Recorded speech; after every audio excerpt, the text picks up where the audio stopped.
Literally, I wanted to stay on the boat and take that thing down Interstate 26 to the ocean for the afternoon, or one of our many amazing rivers and lakes here in South Carolina as well.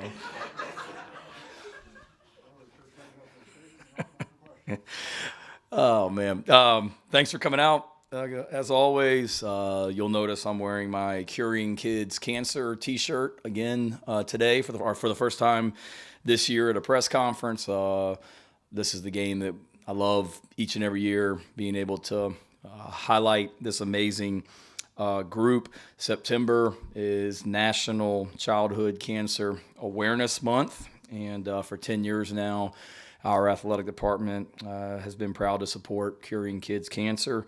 Our players have done a lot of community service activities with them since I've been the head football coach here at Carolina. We'll be wearing helmet stickers this week to bring attention to this amazing cause. You see our t-shirt, wristband that I have today as well. As Curing Kids Cancer is a nonprofit that was founded by the Owen family, great group of Gamecocks who I've had the honor of getting to know the last few years since I became the head football coach here. They lost their son Killian to leukemia in 2003.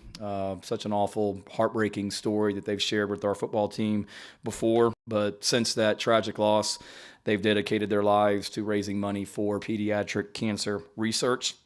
Since 2005, Curing Kids Cancer has raised more than $26 million. Let me say that again, more than $26 million. And earlier this year, my amazing wife Emily and I had the honor and the pleasure of being with the Owen family as the Gamecocks Curing Kids Cancer Clinic at the Prisma Health Children's Hospital was opened earlier this year here in Columbia. So that clinic's bringing the latest cutting-edge treatment to children in the Midlands so we can find a cure for this awful, awful disease. You can find out more at curingkidscancer.org as well. So honored to partner with this group as well and wear this shirt today, something I'm very passionate about, without a doubt. So part of the reason I'm late, I was on a boat, but also was meeting with Clint Haggard. I want to give you guys the most thorough injury report that you guys deserve each and every week as well, so I didn't want to miss anything. All of our guys are, I would say, in okay shape. AB did not practice today. Amarian Brown, expecting to do a little bit tomorrow. I would say he's questionable for this week. He was in good spirits at practice and doing some stuff on the side, so he needs to be able to get out there and do a little bit in practice tomorrow. But he's not far off, and hopefully he will be able to, without a doubt. And anyone else that was out from last week, expect to get back this week. JT Gear did a little bit in practice today, so we're optimistic that he'll be able to do something on Saturday as well. He did practice a little bit today. Juice will be out this week. He will not be able to play. He did see a specialist this morning in Charlotte, and it was a good visit as well. Nothing that is season ending. Is something that feel like the best thing is just to rest it for this week. We'll see about next week for Tennessee, and then we have an open week after that. So we'll certainly reevaluate things as we get more into next week. Let's just let the foot settle down a little bit and see where we are, and then we'll go from there. But disappointing for him, because I know how hard he worked, and then to get back, and then had a great week of practice. But we'll continue to do what's best for him going forward. But he won't be able to play this Saturday. And I think other than that, am I missing anybody? David? Huh? Tyreek thinks should be good. He did a little bit in practice on Sunday, did some stuff today. We'll continue to try and progress him. So I would say that Tyreek and JT and AB are all questionable, but trending in the right direction. And we got that teleconference tomorrow at 12, whatever. So I'll have a better idea.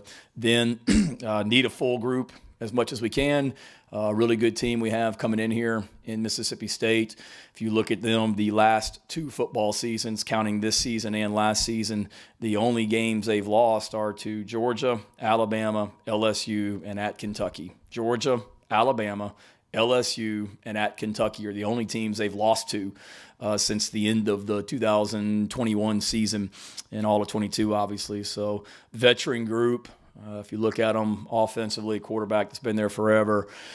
Defensively, the whole starting lineup is basically seniors and graduates except for one guy. It's a new head coach, obviously, and Coach Arnett, but they're running the same defense. So these guys have years and years of being in this system, and they're veteran guys that know what they're doing. Disruptive D-line, arguably the best linebacker tandem in the entire SEC. You look at their secondary, like this is a good-looking team. They have length in the secondary. They don't have 5'8" and 5'9" DBs running out there. They have 6'2" long corners as well. Quarterback obviously is highly decorated and has had an amazing career. Will has and a really talented player.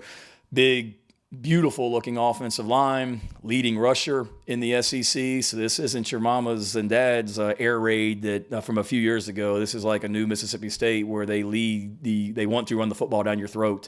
And they have a running back that can do it. They have a physical offensive line that can do it. The running back is leading the SEC in rushing attempts, rushing yards, and yards per game. When they don't want to hand it off to him, they've got receivers on the outside that are dynamite. And then they've got, from a special teams standpoint, arguably the best tandem of punt returner and kick returner in our conference as well. So when you talk about 7 at running back and then 5 at wide receiver and 5 as a kick returner, these guys are dangerous. Had a tough day on Saturday against a really talented LSU team, and we know they will respond on Saturday. That's how this program is. The DNA of the program there in Starkville. Coach Arnett in year 1's doing a great job. Taking over in the most tragic of situations that he did last season, putting his stamp on the program and doing a really good job with this team as well. It'll be certainly an amazing weekend, fun weekend from a personal standpoint. Many of you know I got my first full-time job in coaching at Mississippi State back in 2004. And so the first time I was ever not a graduate assistant, was actually getting paid to coach, was at Mississippi State. Met my awesome wife there. She's born and raised in Starkville, Mississippi State grad. Her parents still live in Starkville. So a big contingent of people from Mississippi that'll be in my house this weekend, from what I've been told, with people coming to visit as well, her friends and family. A place that'll always be special to me because of the 3 years that I spent there working for Coach Kroom and the many great people and friends that I have there. And then now, at Mississippi State, getting to play them. Played them when I was an assistant coach here, my first year at Carolina here in Columbia. That was a fun Saturday afternoon. And then even more ties. Their athletic director is one of my best friends in the world, Zach Selman. We work together at Oklahoma, and our families are extremely close. So it'll be fun seeing him as well. And it'll be Mississippi State's first away game this season as well. And it'll also be my good friend Zach's first away game as an athletic director in the SEC. So we certainly want to show him and all of Mississippi State what an SEC road game is like, and we need that to be an advantage for us this Saturday night in Columbia. We know what a factor our crowd is. We know how loud it'll be in there, and we really, really, really, really need to make it loud and uncomfortable on Saturday night for Mississippi State, with it being their first true road game in a new offensive system and things like that as well. So we need every advantage we can get, and our crowd is certainly one of them. Looking forward to an awesome night on Saturday. Questions? Shane, obviously losing Juice is a big blow, but you guys were practicing without him a lot of the preseason and these first 2 games. So how prepared do you think the other receivers have already shown that they can take that spot, and who else can step forward? Yeah, you're exactly right. I mean, we've had, since the beginning of preseason practice, we've practiced more without Juice than we have with Juice, unfortunately. So certainly we just can't ride Xavier Leggett, till his legs fall off. I mean, we need other guys to step up. And you saw Omega has done some nice things and did some things on Saturday with the tight end position with Trey and Josh. Need those guys to continue to come along. We've got to be able to run the ball better. And then at the wide receiver position, those other guys need to come along. We need to get AB back as well, because if Juice doesn't play and AB doesn't play, that's technically 2 starting receivers that you're not playing with. Luke Doty needs to continue to come along. Eddie Lewis needs to continue to come along. We need to play Nicholas Harbor and Tyshawn Russell more, and we will. And those guys, we got to throw them in there. I know I sound like a broken record, but, we need to get those guys in there more, and that's been our guys are aware of that, and then they have to do their part as well. These young receivers, making sure they know what to do and that we can count on them when we put them in there also.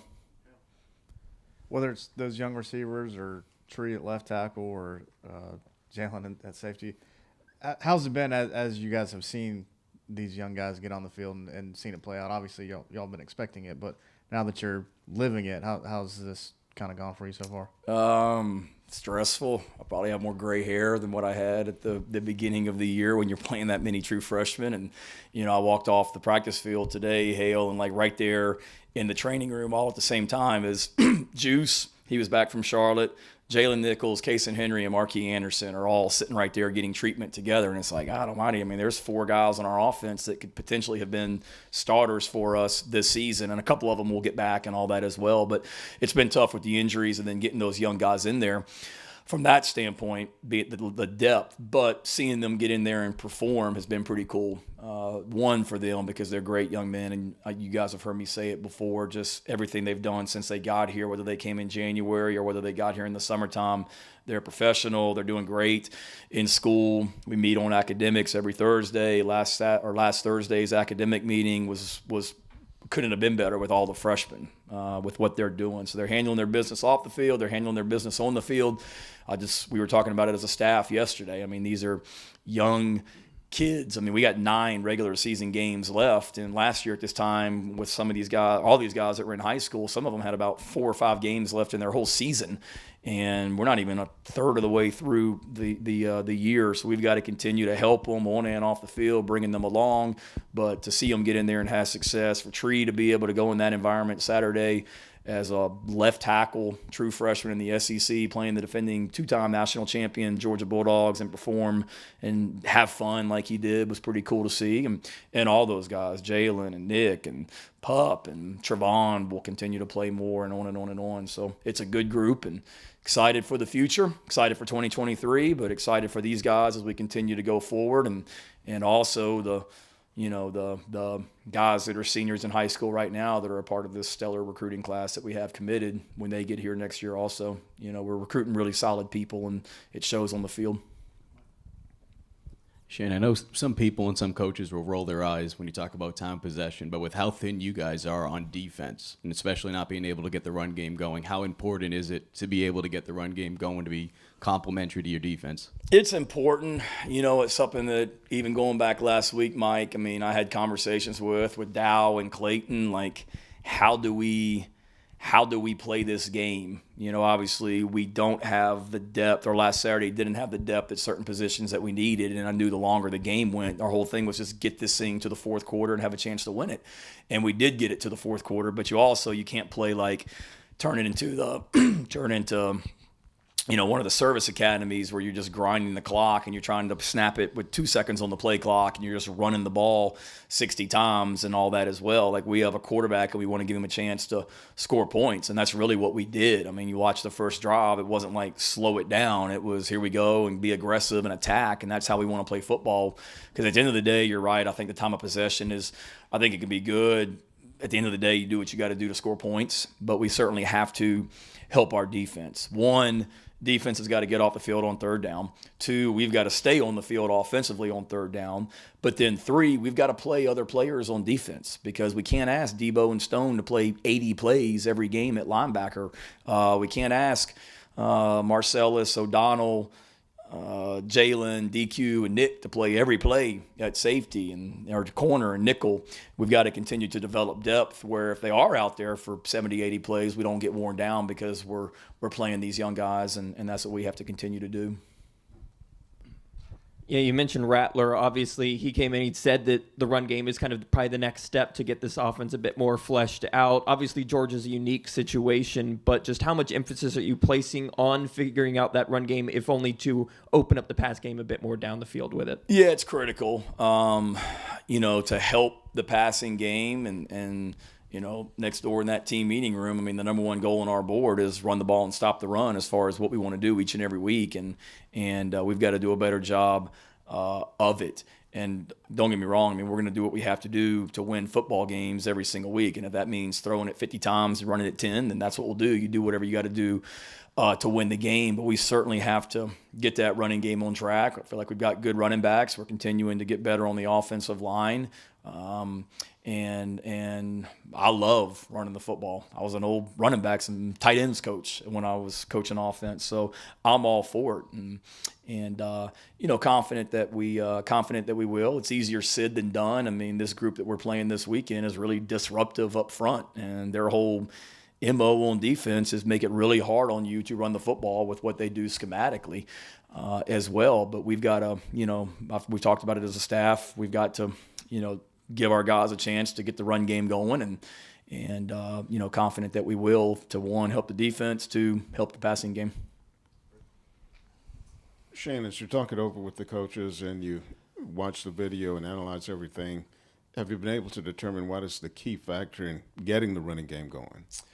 Well, I think a lot of things. One, I mean, we had a lot of called runs on Saturday that were RPOs, meaning if the box isn't favorable for us to hand the ball off, we're going to not hand it off and we're going to throw it. And first play of the game out there to Luke on Saturday, I mean, that was a called run that just the look they gave us, we're going to throw it out there every time. So we're not going to get, there's times where you just want to say, let's call a run and hand it off no matter what. But we also want to make sure that we're running into favorable looks without a doubt as well. So, one,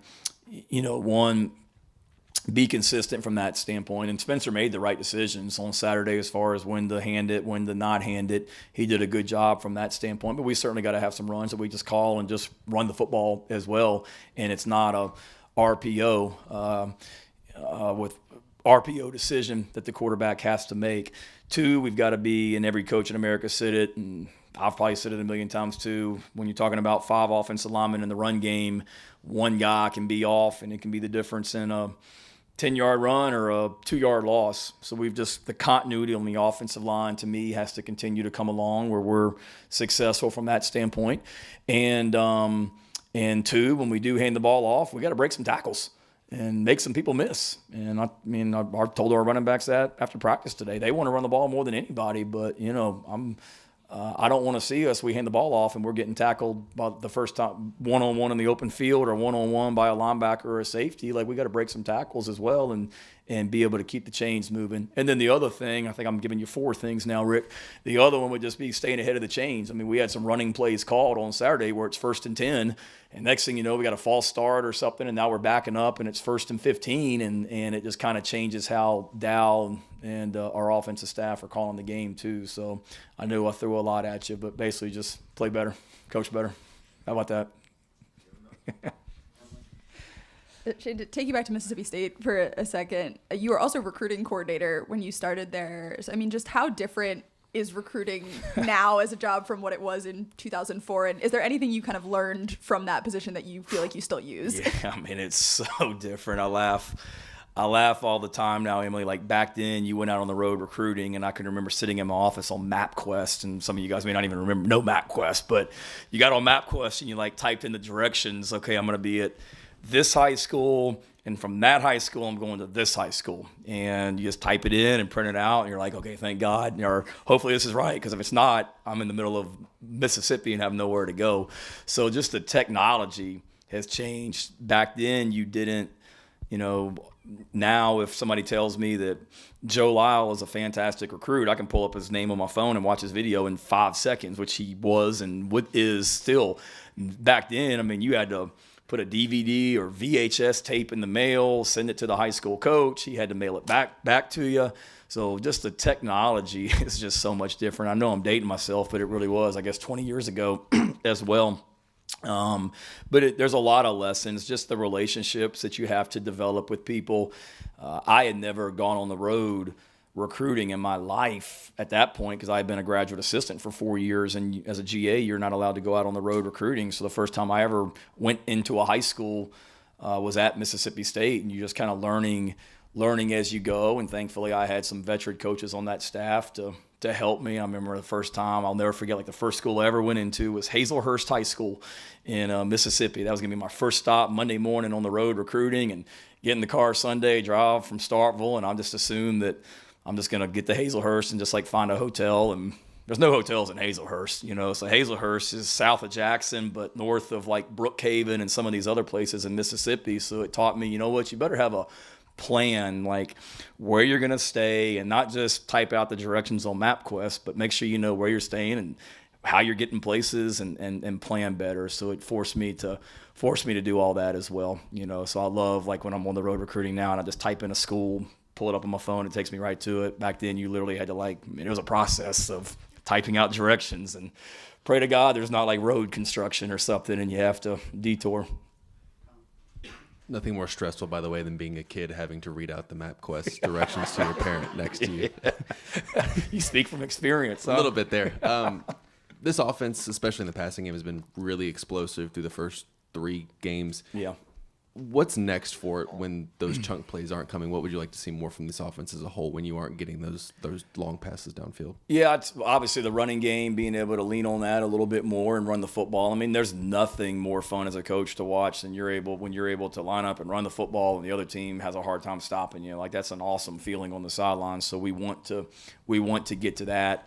And then just from a passing game standpoint, I'd say 2 things: continuing to get other people, you know, involved, which I think we've done a good job of. I mean, we've thrown to the tight ends, we've thrown to the other receivers, and then just schematically, you know, maybe just the details of stuff. You know, you see some guys out there doing some really good things, but just the details of some of the stuff from Saturday, we really need to get cleaned up, and I think we can be even more efficient. You know, the little pass to Trey Knox over on our sideline going towards our fan section on Saturday. I mean, Trey was right, but where the other receivers were on that play was not right. And I think it probably would have been the difference in us completing that ball and maybe not completing that ball, or some of the things with just depth of routes, or we're running a crossing route, are you supposed to go under the linebackers or over the linebackers? Just details like that were just a little too sloppy for us on Saturday. That is,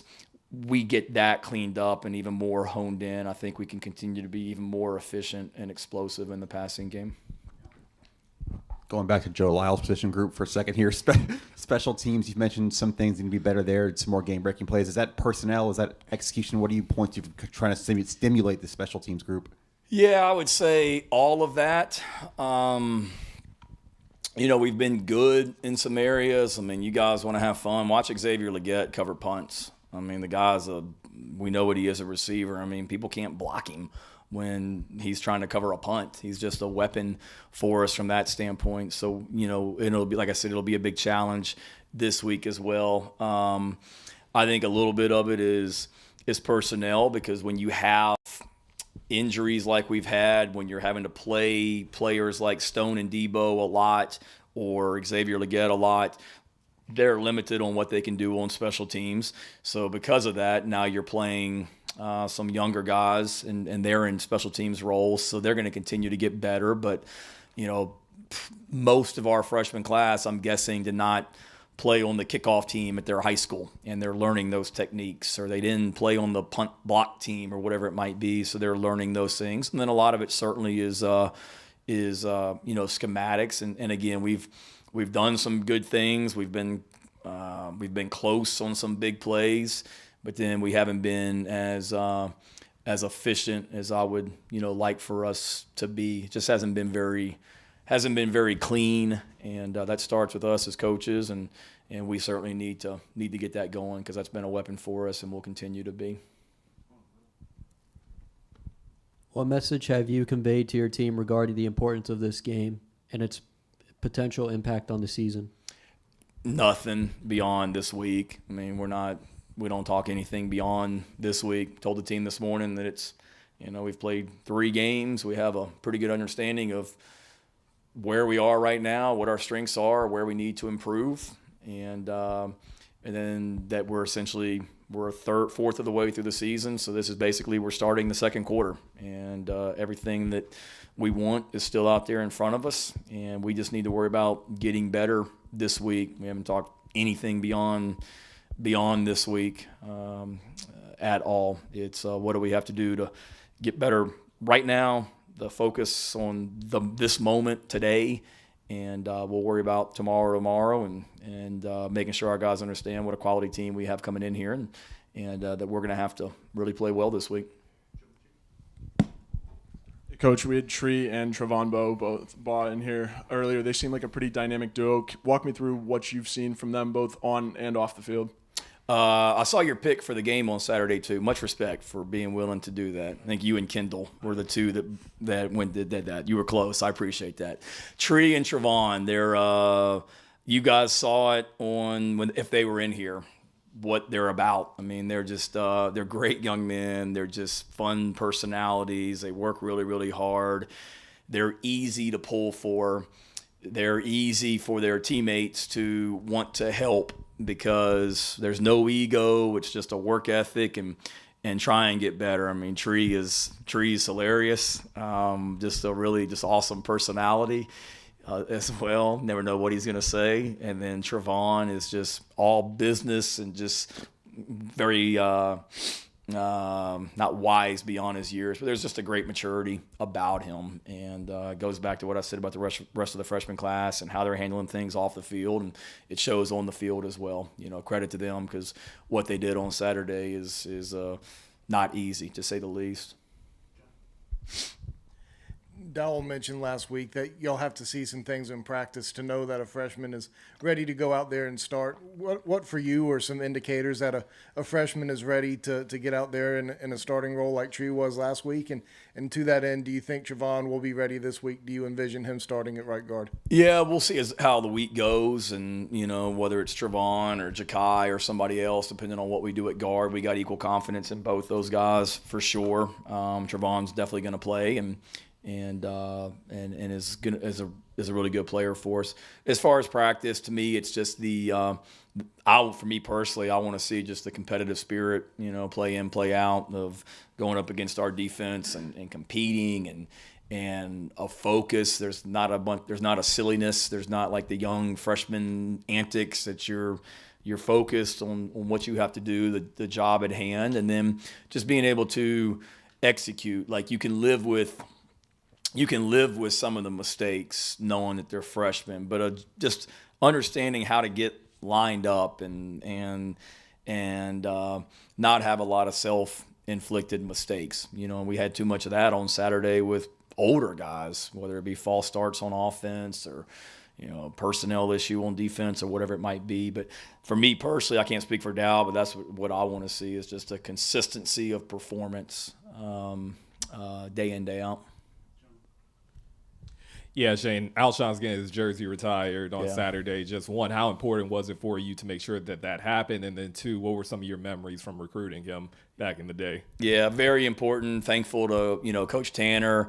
I didn't know until Coach Tanner called and told me they were going to do that for him. Now, I would have been the first one jumping on the table for Alshon if I had a say in it. But Coach Tanner called me earlier this year and told me they were doing that. And, man, I was so happy to hear that. It was a really cool moment when, Coach Tanner and I got on the phone with Alshon, the three of us on the phone at the same time, and I was able to tell Alshon that news. It was pretty cool, just thinking about when he was 17 years old and I was recruiting him out of St. Matthews, South Carolina, and then fast forward to 2023, and here I am telling this young man that his jersey is going to be retired. Was a really, really, really cool moment for me, and just hearing how grateful he was on that call is a phone call I'll never forget without a doubt. And then stories, man. I remember being on my back porch at my house, my old house in Columbia, when they gave me the news that he was committing to the wrong USC, and thinking to myself how crushed I was to hear that, but then thinking that, I'm not going to let that happen. And just the amount of time I spent not trying to pressure him to change his mind, but just continuing to sell South Carolina and let it just kind of happen. And there was a lot of time that went into it. I remember the night before signing day at 1 a.m., 2 a.m. on literally signing day, being on the phone with him, still talking about stuff, jersey numbers, whatever it might be. We were on the phone that night late. and just so thankful that he had trust in us, and just what a fantastic person he is. I mean, I think I told you guys, he called me a few weeks ago just to ask about Juice and Leggett and some of the freshman receivers, or every time I talked to him, he asked about Emily and my kids and all that as well. So somebody that I love deeply and so excited for him, and can't wait to see him this weekend. There you go. Well, good plug there. Good plug. Yep, went through some old highlights. During that process of talking to Alshon, did you have to overcome any comments from another coach in the SEC about future professions if he came to South Carolina? I worried about us and what we were doing here at South Carolina, and let all that other stuff, take care of itself. We had enough to sell about South Carolina and what he did, the decision he made, and what he did once he made that decision here at Carolina speaks for itself. All right. Thank you, guys. Thank you all.